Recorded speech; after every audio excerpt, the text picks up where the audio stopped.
Okay, it's a big day today. I don't know if I'm ready for this. I'm just gonna do it. I've been worried about this for a long time, but I know that's a waste of energy, so here we go. I'm doing it.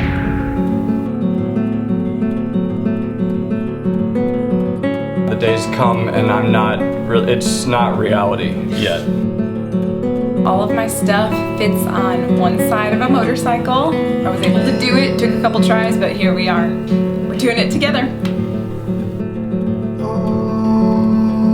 All my friends are probably tired of listening to me talk about this trip, so it's time. I can't sit around and talk to people about it anymore. And I can't understand how it got. All that's left is getting over that little fear, that little bit of fear, so we're over the hump, and now we're just excited. So we're just going for it, ready to camp. Out of night, and I think it's crazy. I love y'all. Bye. Bye. Bye.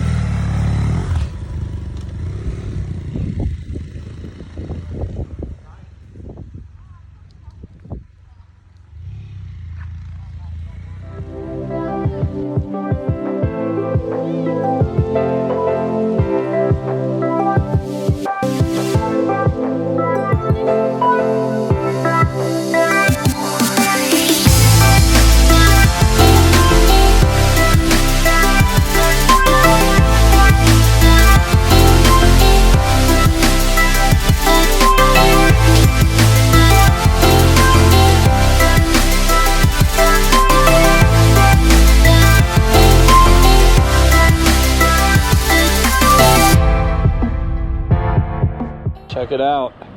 This dude's hauling bees. I've never seen bees hauled on a semi.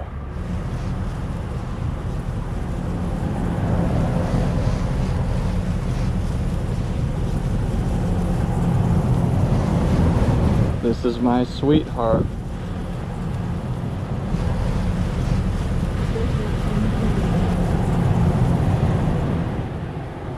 This is our beekeeper, the truck driver. What's your name? Usman. Usman. Where are you from? Cuba. Cuba. Yeah. Venga. Yeah. A la pinga. Bueno, encantado a conocerte. Igual, igual.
Alright, so here we are in Las Vegas. The maiden ship, Furbia Ray, has safely delivered us to Sin City. I have taken it upon myself to name the bike Furbia Ray in honor of my grandmother, who drove on the back of a Harley all the way to California with her brother, just to see another brother. And at any rate, we've gotten here, and there's this guy.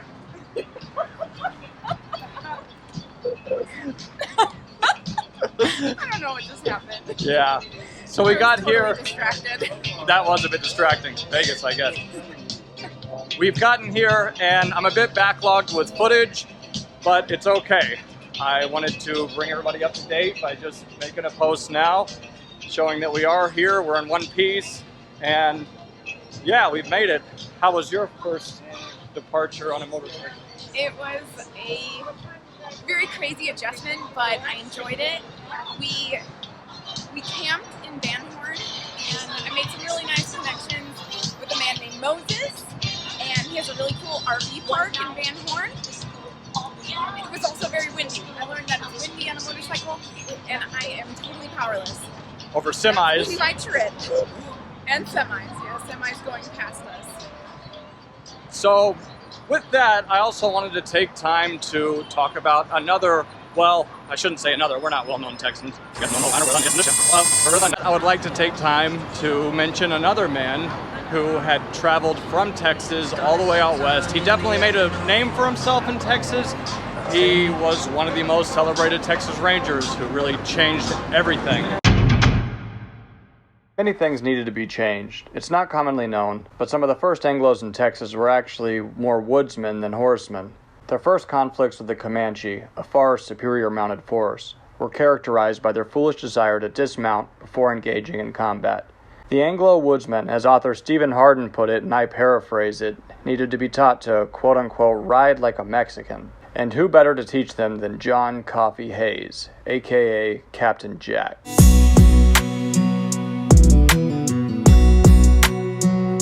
Jack Hayes was something of a paradox. He was 5'8" and slim. In society, he was polite, soft-spoken, and modest. On the battlefield, he was an absolute demon. In 1836, Hayes came to Texas as a surveyor, settling in San Antonio, the city commonly known as the cradle of Texas liberty. No city in Texas had paid more in blood than San Antonio, and no city could ever be known more so as the mother of Texas mythology.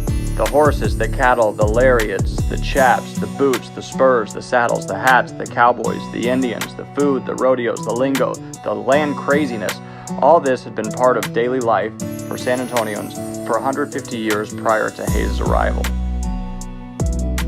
They were also no stranger to frontier warfare. It could be said that some ranger battalions were modeled after the old San Antonio Compañías Volantes, a sort of mounted minutemen, citizen soldiers, self-provision light cavalrymen, dating back from the long and noble tradition in the Hispanic world all the way back to the feudal Jinetes of old Spain. San Antonians were hardened by generations of frontier warfare against the Plains Indians of North America.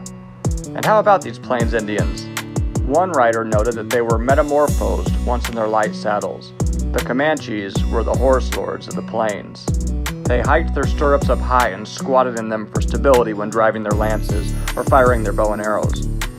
They braided ropes into the manes of their horses in order to hang under their necks and fire arrows from safety. The horse changed everything for them. The Comanches descended from the Rockies and carved out a veritable empire, the largest post-Columbian empire in North America, larger even than many of the European holdings circa 1750. They incorporated many of their vassals in a sort of loose confederation, all the way from Canada to Mexico through the Great Plains. And their ultimate mark of cultural domination? Their Shoshone dialect became the lingua franca of the plains. They granted death as a mercy to their enemies. The less fortunate were enslaved or tortured. Scalping was a spiritual death to their enemies, believing it prevented their souls from entering the happy hunting grounds. The Rangers needed to take the fight to them. Harsh times demanded harsh men. Hayes would revolutionize the Rangers with his top lieutenant Ben McCullough, smash the Comanches, and demoralize the Mexican bandits, all before he led the Rangers to war. Hayes no doubt contributed to one writer noting that a Ranger could, quote-unquote, ride like a Mexican, track like an Indian, shoot like a Tennessean, and fight like the devil. In short order, Hayes made a case he was worth his salt. In 1839, Hayes made his critical addition to frontier warfare in Texas. The Republic of Texas acquired some Colt Patterson No. 5 revolving pistols. The Texas Navy had been disbanded, and Hayes benefited by getting the 5-shot 36 caliber revolvers. Following the Great Comanche Raid of 1840, the Battle of Walker's Creek served as a seminal moment for the Colt. On June 9, 1844, Hayes, McCullough, and 13 other Rangers were surrounded by 200 Comanches. This would otherwise mean certain death to the Rangers. The Comanches salivated at the prospect of eliminating the most effective commanders of all of Texas in one fell swoop. Hayes used his small unit with alacrity, maneuvering behind the attackers, ordering them to dismount, steady their rifles, and make each shot count.